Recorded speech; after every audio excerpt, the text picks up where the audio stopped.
আসসালামু আলাইকুম বন্ধুরা। নিশ্চয়ই সবাই ভালো আছেন। বন্ধুরা, চ্যানেলে কাজ করতেছেন কিন্তু কোনো ভিডিও ভাইরাল করতে পারছেন না। হয়তো ৩৬৫ দিনের ভিতরে চ্যানেল মনিটাইজ করতে হয়, ক্রাইটেরিয়া ফিল আপ করতে হয় ১,০০০ সাবস্ক্রাইবার ৪,০০০ ঘন্টা ওয়াচ টাইম। এটা কোনোভাবে পূরণ করতে পারছেন না। তাহলে আপনাকে একটা কথা ভাবতে হবে যে কী ভিডিও দিলে আমার দর্শক বেশি দেখে। আপনার চ্যানেলের ভিতরেই বা আপনার ওয়াইটি স্টুডিওর ভিতরেই কিন্তু ওই সিস্টেমটা আছে। ওই সিস্টেমটা আপনি দেখে নেন। ওই কথাটা আপনি বুঝে নিতে পারেন, তাহলে কিন্তু আপনার মাসে একই ভিডিও ৪ বার করে দিয়ে থাকবেন, ভাইরাল হতে থাকবে ভিডিও। একটা ভিডিওই মাসে ৪ বার করে দিবেন। তাহলে ৪ সপ্তাহ ২৮ দিন। ২৮ দিনের যদি আপনি টার্গেট ধরে নেন, তাহলে ৭ টা ভিডিও যদি আপনি ভাইরাল ভিডিও বানাইতে পারেন, তাহলে ওই ৭ টা ভিডিও রিপিট করে ৪ দিন পর ৪ দিন পর দিয়ে যাবেন আপনার চ্যানেলে। ভালোমতো ভিউ, সাবস্ক্রাইবার সবকিছুই হবে, ওয়াচ টাইম হবে, আপনার চ্যানেল মনিটাইজ করতে পারবেন। বন্ধুরা, কোথায় আছে সেই সিস্টেমটা? সর্বপ্রথমে আপনার মোবাইল স্ক্রিনটা ওপেন করে নেন। তারপর এখান থেকে সরাসরি ওয়াইটি স্টুডিওতে চলে আসেন। ওয়াইটি স্টুডিও ওপেন করে নেন। ওয়াইটি স্টুডিও যখন ওপেন করে নেবেন, অল্প লোডিং নিতেছে বন্ধুরা। তারপর আপনার সামনে এই ধরনের একটা ইন্টারফেস আসবে। নিচে দেখেন অ্যানালাইটিক্স, আপনি অ্যানালিটিক্সে একটা ক্লিক করে দেন। যখন আপনি অ্যানালিটিক্সে ক্লিক করে দিয়েছেন, এরকমের একটা ইন্টারফেস আসবে। এখান থেকে আপনাকে অল্প স্ক্রল করে নিচে আসেন। নিচে আসার পর এখানে লক্ষ্য করেন টপ কনটেন্ট।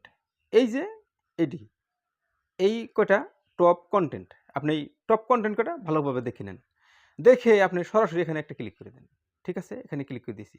তারপর এখানে দেখেন, আপনি ভালোভাবে লক্ষ্য করেন এই উপরে এখানে এই ৭ দিন, তারপর এই ২৮ দিন, তারপর এই ৯০ দিন, এই ৩৬৫ দিন। এই যে ৪ টা সিস্টেম দিয়েছে, ৩৬৫ দিনের ভিতরে কিন্তু আমাদের চ্যানেল মনিটাইজ করতে হবে, ক্রাইটেরিয়া ফিল আপ করতে হবে। সেজন্যই আমরা ৩৬৫ দিনের ভিতরে এই একটা ভিডিও দেখেন, এটা কতদূর গেছে এদিক দিয়ে ভিডিও কয়টা দেখে নেন। এই ভিডিও কয়টায় দেখেন অনেক কয়টা ভিডিও কিন্তু এখানে র‍্যাংক করেছে। আর এই ভিডিও কয়টায় আপনাকে ফলো করতে হবে। এখানে যে ভিডিও কয়টা হয়েছে, এখানে সর্বপ্রথম যে ভিডিওটা সেটা কত হয়েছে ১৯.3K, ১৯.3K, তারপরেরটা 7.2K, তারপরেরটা 7K, এরকম করে যে ভিডিও কয়টা হয়েছে এখানে লক্ষ্য করেন। এই যে এই ভিডিওটা, এই ভিডিওটা, এই ভিডিওটা, এই ভিডিওটা, মানে এখানে যে এতটি ভিডিও আছে, এখানে যতটি ভিডিও আছে এই ভিডিও কয়টায় আপনাকে ফলো করতে হবে। আর এই ভিডিও কয়টায় আপনি করে কনটেন্ট বানাইতে হবে। এই ভিডিও কয়টা যখন করে কনটেন্ট বানাইবেন, যে ভিডিওটা নাকি 20K বা 19K পর্যন্ত ভিউ পাইছে, ওই ভিডিওটা আপনি ১ সপ্তাহ পর আবার আপলোড করেন। তারপর ১ সপ্তাহ পর আবার আপলোড করেন। এইভাবে এই জায়গাটায় যে কয়টা ভিডিও ভাইরাল ভিডিও আছে, এই ভিডিও কয়টা আপনি ৪-৫ দিন পর ৪-৫ দিন পর রিপিট করে নতুন করে বানিয়ে যান। তারপরে আপনার ভিডিও দেখবেন ভালোমতো র‍্যাংক করবে।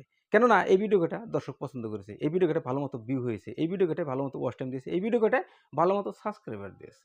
তো বন্ধুরা, এই কটা বস্তু যদি আমরা ফলো করতে পারি, তাহলে আমাদের চ্যানেল ডেফিনিটলি গ্রো হবে। ঠিক আছে বন্ধুরা? আজকের মতো ভিডিও পর্যন্তই। ভিডিও কেমন লাগছে কমেন্ট করে জানাবেন। আপনি আমার চ্যানেলে নতুন দর্শক হলে সাবস্ক্রাইব করে আমাদের সাথে থাকেন। ঠিক আছে? দেখা হবে পরের ভিডিওতে। ততক্ষণ পর্যন্ত সুস্থ থাকবেন, নিজের খেয়াল রাখবেন। আসসালামু আলাইকুম।